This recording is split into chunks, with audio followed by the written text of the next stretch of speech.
Hey everyone, this is Daryl, aka The D from the Simply Incredible podcast. And today I've got my last haul for this Memorial Day weekend. My comic books at one more shop that I found this weekend. So let's see what we got. It's a decent stack, and all these were really cheap. I think they're all dollar bin finds. I think all of them are. We'll start off with a few Spawn books. Number 23. There we go. Yeah, I've really started trying to find some of these. Most of the cheap ones. I'm not going for the expensive ones. Number 24. And if you saw my Midtown Comics haul, I actually had ordered that. Forgot I'd ordered it. And then I found this one before my box arrived. So there you go. So actually I have two of these now. Put that aside so I can remember putting my double stack. Number 25. There we go. This Todd McFarlane art on these things are just amazing. Actually, I don't think, looking at this one, I don't know if that's Todd or not. Because I don't see his big, gigantic nameplate on there anywhere. I'll have to look that up to see. Number 45. There we go. That's all the Spawn I picked up. Next is some Batman and then some Detective.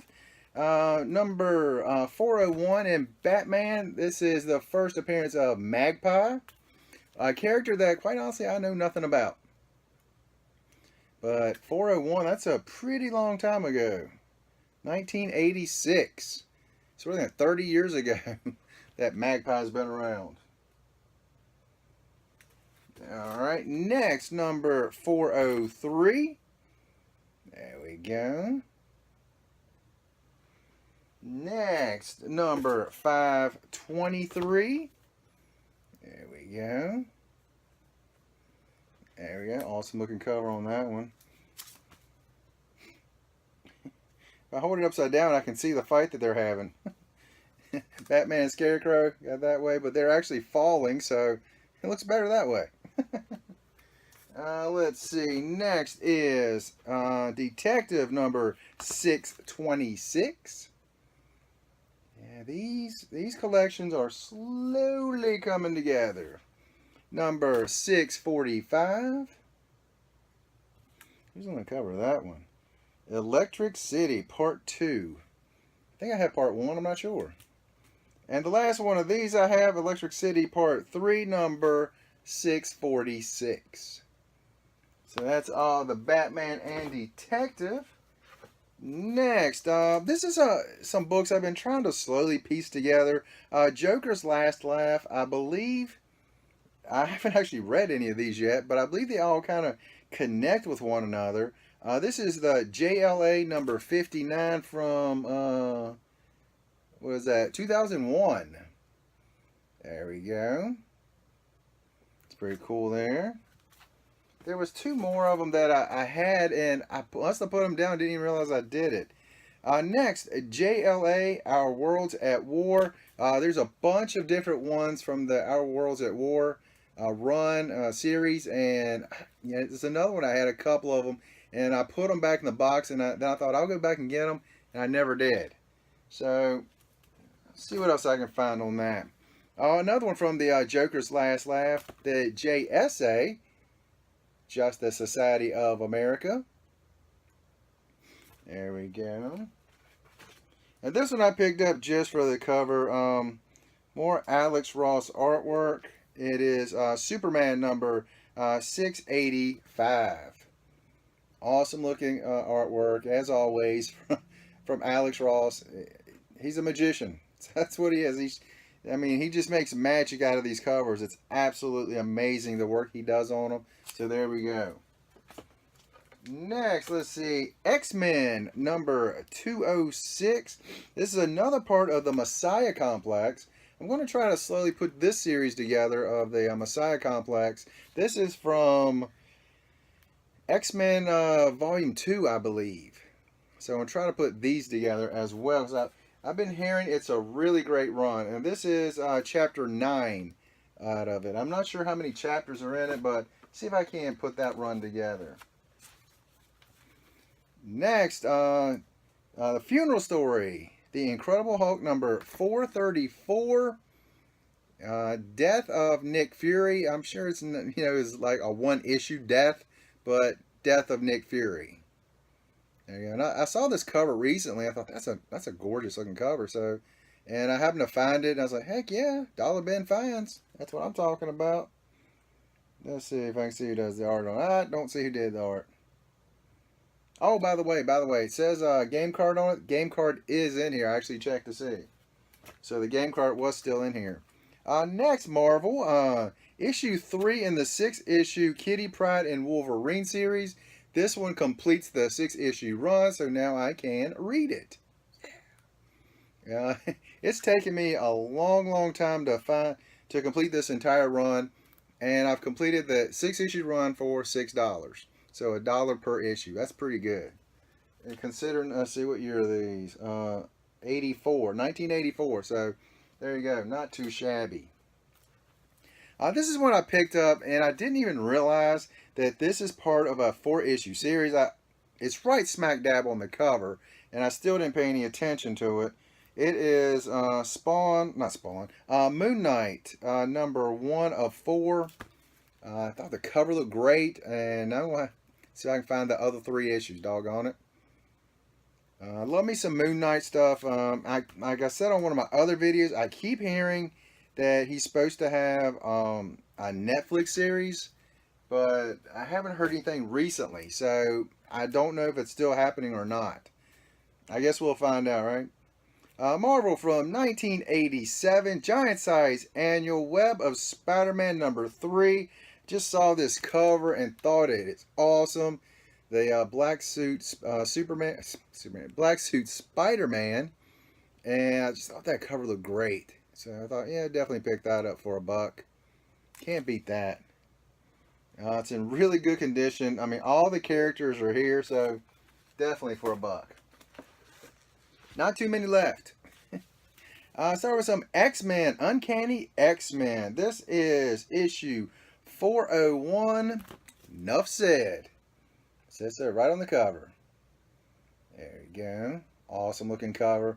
I like that. It just looks like it's just exploding through the cover. Awesome artwork on that. Man, I do love awesome artwork on my covers. No doubt about that. Next, number 412. This is a great looking cover. I'm looking at Nightwing. Nightcrawler. Nightcrawler. Love this cover. Looks like we got the X-Men all lit up behind him. Awesome cover right there. That is beautiful.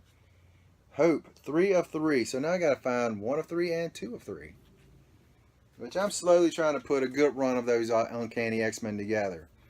Next, What If. I love me some What If comics. I've got a whole bunch of them, and so when I see a couple of them for $1 each, they actually had more of them, and I should have gotten more, just because I do love the stories behind them. What if Professor X of the X-Men had become the Juggernaut? Juggernaut in a wheelchair. Let's think about that for just a second. Juggernaut in a wheelchair, mind controlling everyone. Granted, he's not in a wheelchair here, but that's irrelevant. I just thought that was a pretty cool premise. Next, what if the Avengers battled the Guardians of the Galaxy? That's a pretty good premise for a book as well, so heck yeah, let's pick that up. And again, this was from 92, I believe it was. So, way before there was a Guardians of the Galaxy movie. So, yeah. I love that cover. Great cover. Next, a couple of Marvel team-ups, and I meant to see what year these were done, because these covers are really, really good.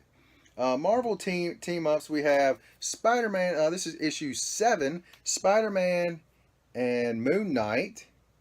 That looks awesome there. Get my finger down a little bit lower there. Awesome looking cover. I haven't read any of these in ages. And the ones I read were not actually from this run. It was from an earlier run of Marvel team-ups. And then Marvel team-ups Punisher and Blade. That is awesome. That is absolutely awesome. I cannot wait to read this. I mean, just the theory behind that. Just I mean, thinking these two teaming up. It's just it does not compute.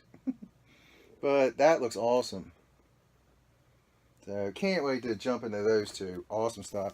And these I just bought for the cover. I've never actually read any of these. I've heard the series isn't bad, but I've just never read any of them. It's Avengers versus X-Men, and this is issue 2, 7, A, B, C, D, E, F, G. The G cover on this one. And the reason I bought these two is they're part sketch, part colored. So, part inked. So I thought that was awesome. That is a great looking cover. They only had 2 out of this run that were like this, so they had a couple that were not like this, but I just think that looks great. I just like those half and halves like that. That is great. And then I picked up number 4, and this is 5, issue 5 out of the, see, that would be A, B, C, E. This is the E cover. I just think those covers look absolutely great. Partially inked, partially just sketched. Even so I like those. I think those are great. To me, those look phenomenal. So heck yeah, maybe I might try to find some more from this run like that because I just think they look great. Next, Frank Cho artwork. You guys know there's a few artists that if I find something, I'm going to try to pick it up. And I saw this and I was like, yep, that gotta have it. Frank Cho. Savage Wolverine. This is issue 2. Right there. I love that cover. Man, Frank Cho. Great artist. He's been doing the Harley Quinn B covers in the new run. So, and when I find Cho stuff, it is great. Absolutely love that. And now some finds I found in, this guy's got so many comics. None of them are in order or anything. So I'm going through, oh my gosh, I can't even tell you how many long boxes I went through. But these two in particular, you find in dollar bins and you're like, wow, I can't believe I found that in a dollar bin. But I actually know where they came from, so I know these are real. It is Savage Wolverine number 1. There we go. And if you look closely, right there, signed and remarked by Frank Cho. How about that? In a dollar bin.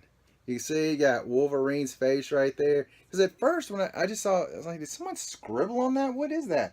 I looked again, it's like, oh crap. That is Frank Cho autographed and remarked. That is awesome. So I was very, very happy about that.